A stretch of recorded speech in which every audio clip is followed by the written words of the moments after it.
নমস্কার সবাইকে। আমি আপনাদের সাথে মাঝে মধ্যে গল্প করতে চলে আসি। আমাকে বেশিরভাগ মানুষই তেমন পাত্তা দেন না। আসলে লেখক হলে তবু কথা ছিল, কিন্তু আমার এই ভাট বকা কাহাতক শোনা যায়। তবু চান্স পেলেই আমি কিছু না কিছু বলি। ওই যে একটা কথা আছে না, নবনীতা দেবসেন বলেছিলেন, আমার এইও আর একটা স্বভাব জানেন, সবসময় বড় বড় লেখকদের সব লেখাগুলো পড়বো আর সেটাই আমি নিজের সময় প্রয়োগ করব। নবনীতাদি বলেছিলেন যে মাতাল হওয়ার সাথে মদের কোনো সম্পর্ক আছে নাকি? এই যে মাতাল হাওয়া বইছে, ও কি মদ খেয়েছে?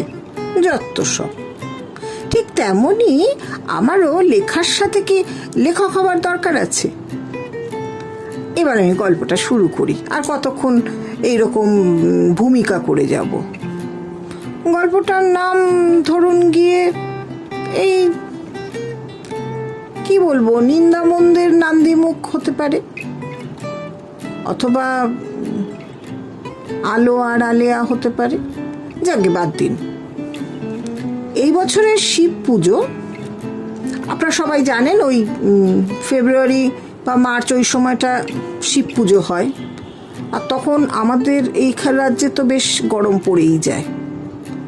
ছোটবেলার থেকে মা শিখিয়েছে কি বলুন তো, উপোস করতে হবে। এমনি আমার ভক্তিভাবটা তুলনামূলক খারাপ না, ভালোই বলা যায়। কিন্তু এই যে একটা বাড়াবাড়ি রকমের যে ভক্তিভাব আছে না, সেটা আমার একটু কম আছে। আর সবচেয়ে যেটা আমার ভালো লাগে, এই সময়টা আমি ওই মন্দিরের দাওয়ায় গিয়ে খানিকক্ষণ বসতে পারি। যতটা না আমার ভক্তি নিয়ে বসি, তার থেকেও বেশি আমার ইচ্ছে থাকে যে পাড়ার কোথায় কি খবরাখবর হচ্ছে সেটা জানার। মানে এখানে আরাধনা থেকেও বেশি এই একটু আমাদের সকলের খবরাখবর নেওয়া, এর বাড়ি তার বাড়ি কোথায় কি হচ্ছে জানা। তাই মনে হলো এবারে শিব পুজোর সময়ের গল্পটা আপনাদের সাথে করি। পাড়ার এই শিব মন্দিরের দাওয়ায় আগেই বললাম না, খানিকক্ষণ যদি বসতে পারেন গোটা এলাকার হাঁড়ির খবর উঠে আসবে। মন্দিরে তো আবার বাবা একা থাকেন না, পাশে মা থাকেন, কিন্তু ওরা কিন্তু সেপারেট। মানে আধার হলে পাওনা গন্ডাটা বুঝে নেয়। বামে মা দাঁড়িয়ে, ডাইনে মহাদেবের শিবলিঙ্গটা। বাবার মাথায় জল ঢালার তাগিদে আমার জীর্ণ উপসী শরীরটা নিয়েই আমি গেছি। দেখি গিয়ে ভিড় মারাত্মক। ওই পিছনে লাইন রাখলাম।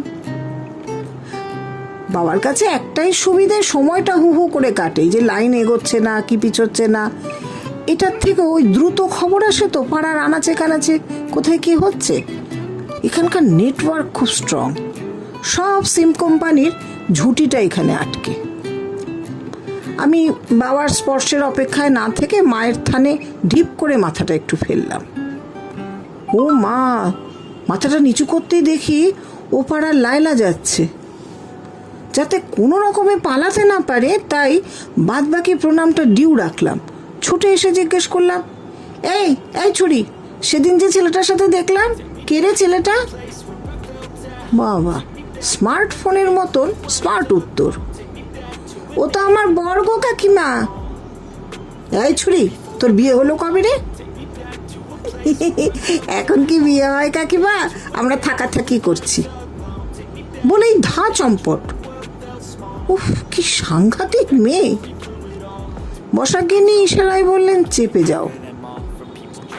আমি তারপর মনোনিবেশ করলাম আমার বাবাতেই। পাড়ার তিলক বলে একটি ছেলে, বেশ হোমরা চোমরা, মোটরসাইকেলটা না নিয়ে সেখানে নামলো।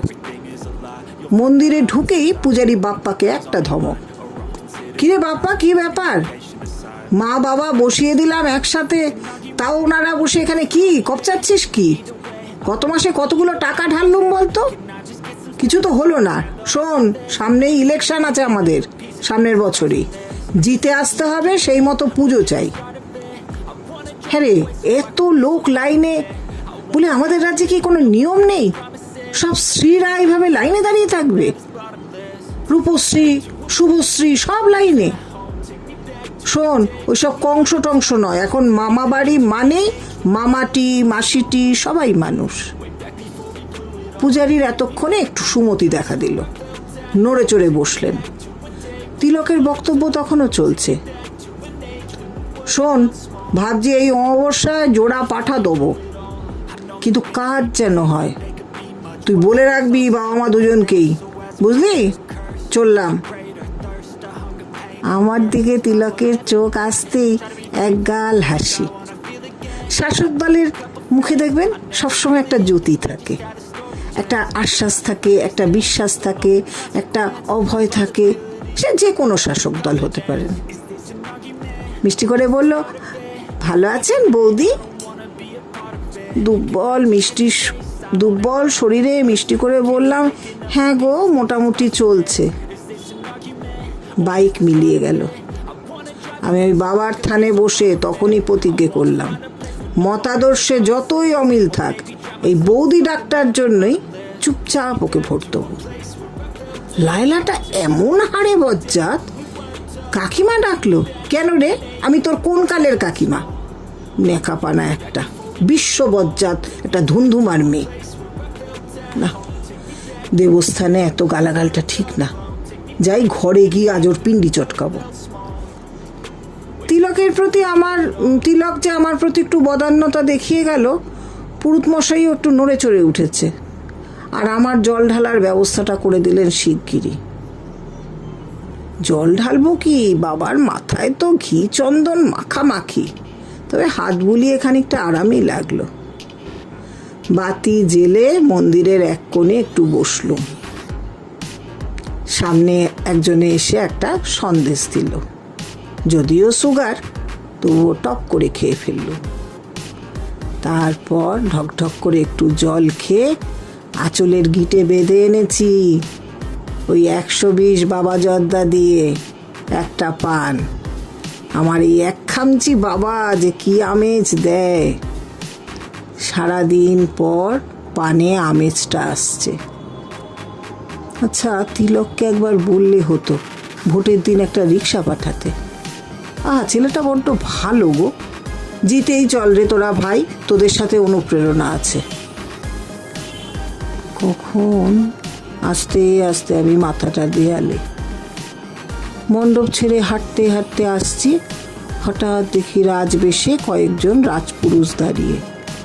4 ভাই, অর্জুন, ভীম, নকুল, সহদেব।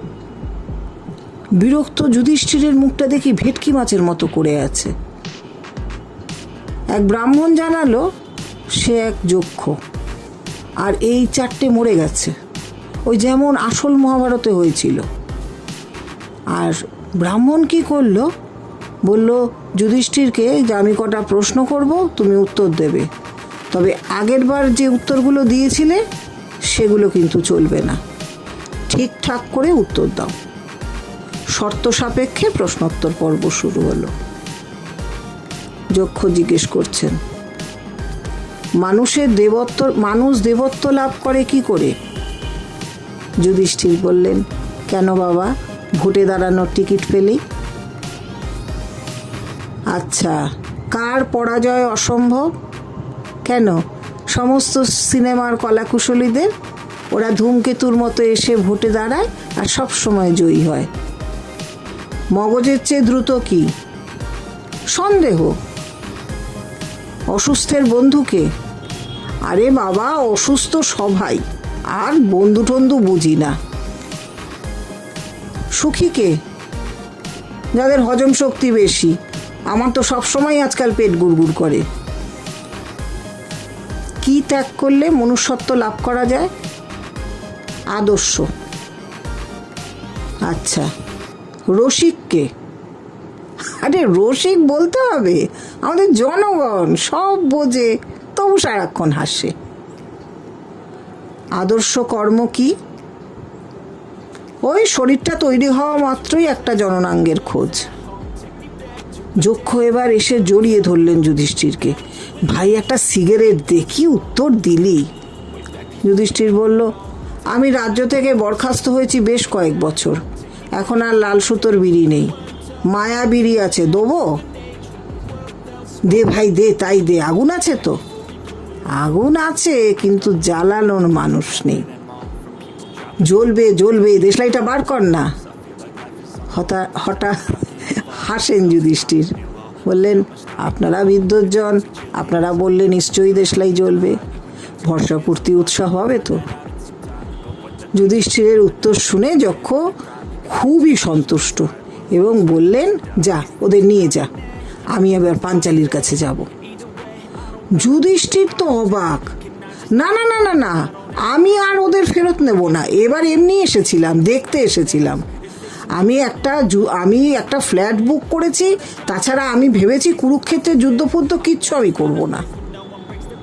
সে কি যক্ষ উদ্ভ্রান্ত, আরে এগুলোকে নিয়ে আমি কি করব, কোন কাজে লাগবে এই চারখানা আমার? আর ভীমের খাবার, এই বাজারে ভীমের খাবার জোগাড় করতে তো আমাকেই চুরিচামারি করতে হবে রে। তারপর এই অর্জুন কোথায় রেপ কেস করে আসবে, ফেসে যাব আমি। আর নকুল সহদেব, এই দুটো তো অকম্মার ঢেকি, যাত্রাপালায় বিবেকের পাটও পাবে না। নে ভাই নে, এদের নিয়ে যা, বা আমার বাপ আমার নিয়ে যা, আমাকে মুক্তি দে, আমি আর কখনো কাউকে আটকে রাখবো না। যুধিষ্ঠির দৌড়চ্ছেন, পিছন পিছন যক্ষও ছুটছেন। আমি ক্রমশ দেয়ালে কাত হচ্ছি। হঠাৎ বসাক গিন্নি, এই এই এই কাকুলি, বাড়ি যাবে না? অঘুরে ঘুমোচ্ছিলে তো। চোখ কচলে দেখি বাবার মন্দিরেই বসা। তাহলে কি সবটাই স্বপ্ন? কিন্তু আদর্শ কর্মে ওই উত্তরটা মাথায় এলো কেন? ও বুঝেছি, তিলোত্তমার বিচার হয়নি যে, বলিহারি নিজেকেই। মহাভারত মোটে পিছু ছাড়ে না আমার। নমস্কার, কেমন লাগলো অবশ্যই জানাবেন।